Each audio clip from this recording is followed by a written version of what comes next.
Welcome to NCIX Tech Tips. Today's episode is going to cover the first world problem, so to speak, of having a ballin' out gaming machine that performs awesome and runs all the latest games and is really cool, but isn't well enough color coordinated.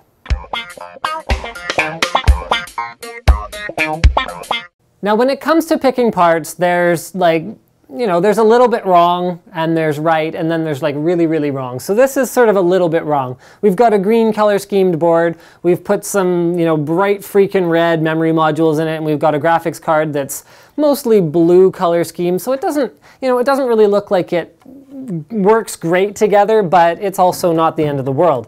Now let's get to our sort of colorblind user scenario, where this lucky fellow has configured his system with water cooling. He picked green tubing because he figured that would look ballin' out, and he's got some blue memory modules going on in his orange motherboard with a red graphics card.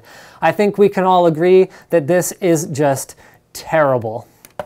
So now let's move along to how to do it correctly. So the system behind me, the reason it looks so slick and so cool is because we went with all color matching components. So we're starting with a Fatality 1000 watt power supply, and you can't really see it very well, but there's red underglow down there. We've got red connectors. We've got sweet looking individually sleeved cables coming out of a largely black PSU. We've also gone with a bunch of other red and black themed parts. So we've gone with a Crosshair 5 formula with a Bulldozer FX 8150 CPU. We've gone with AMD Radeon memory for its black and red theme, as well as its guaranteed compatibility with AMD platforms. And finally, to round not finally yet, we've got two Radeon HD 7970s in Crossfire X. So once again, these look fantastic and perform just as good as they look.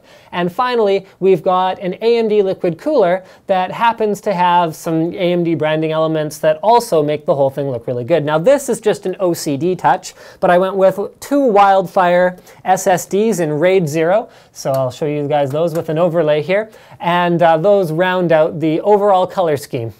Now you've got all your color coordinated components, but now it's probably time for some custom lighting. So there are a couple of different ways to go about that. Number one is cold cathodes. These are the more traditional way. They're cheap, but they do have some disadvantages. So disadvantage number one is they are bulky. They are difficult to position in your case without seeing them. And anytime you're seeing the light itself, rather than the light it's putting out, you are probably doing it wrong. They are also difficult to wire up because you have to have a bulky inverter, and for some reason they're all blue. I've only seen a black one like once, and I can't imagine why they make them blue. So they're all blue. They have white wires on them, which you'll have to sleeve if you want them to look anywhere near half decent.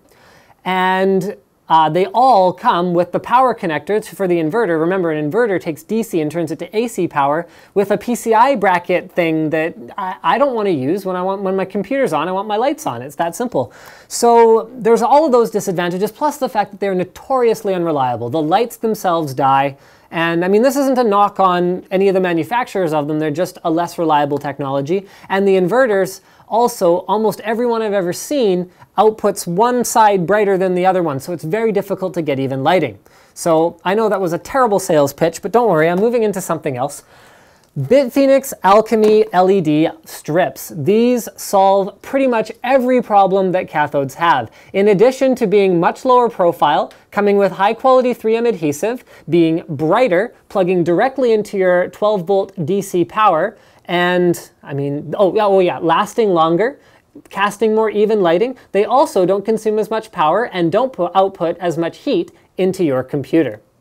Now, depending how poorly thought out your case is or how well thought out it is, positioning lights for even lighting inside can be a bit of a challenge because things like graphics cards can cast significant shadows onto certain halves of your system, whereas the other half might be completely lit up. So one of the easiest ways, one of the most foolproof ways to position your lights is to do one strip on top and one strip on bottom. Now, one of the ways that's most popular is to take your side panel, and yeah, you're gonna want a windowed side panel for your ballin' out color matching lit up machine, and position the lights at the top and bottom of the window, because when you can see the lights themselves, it is almost never a pleasing effect. You want to see the light that it casts, not the actual LED strip, because you can see that looks pretty awful and gaudy, and you don't want, I mean, it hurts your eyes to look directly at it. So you want to be able to hide them. Now, personally, I don't like to position them for my own machines on the side panel window because I find it's a bit of a bear when I'm taking the panel on and off, whether I'm upgrading or just fixing something or whatever else. So I like to position them along the top of the case and the bottom of the case on the inside with enough of an angle that I can't see them through the window. So in terms of wiring them up, because they come with these cable harnesses, all we have to do is plug them directly into the power supply. So you can see I've already wired this one up to the top, and then I also have the rest of my power supply down here, or the other Molex connector on my power supply down here, and then all I need to do is run this wire over to the front of the case where I will plug in the other strip. So we'll show you the other side in just a moment. Now, while these Alchemy kits can actually be wired up a number of different ways, they include all of the adapters you need to plug in one and then another, daisy chain them together, if you want to like really overdo it and like cover your entire system with red LEDs, but that's not the way we're going to be doing it. We're going to be positioning them like this. So I'm just going to put this one along the bottom of the case to give us some lighting effects from the bottom. And then this one I'm going to position along the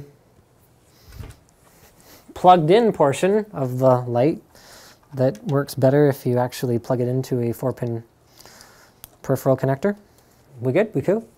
All right.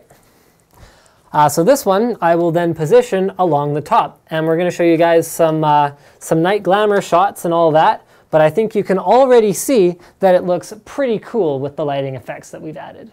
So there you have it, guys. Actually, this isn't a true night shot because we do have the lights still on in the room, but I think you can still see that with even 2 of these LED strips, we get a very, very satisfactory lighting effect by positioning them correctly and making sure that the other parts of the system do match somewhat so we don't end up with something that looks goofy. So I'm going to go ahead and I'm going to put the windowed side panel on so you can see how it looks with that done. Whoops, sorry about that. There you go. Actually, that's pretty dark. You know what? I'm going to go turn off the lights, so I'll give you guys a true night shot of what it looks like with the side panel on. This is a smoked glass side panel, so most oftentimes you won't have it be quite so dark if you have a truly clear side panel. So let's go ahead and turn that off, and there we go. So thank you for checking out our system configuration guide as well as our lighting guide on NCIX Tech Tips, and don't forget to subscribe.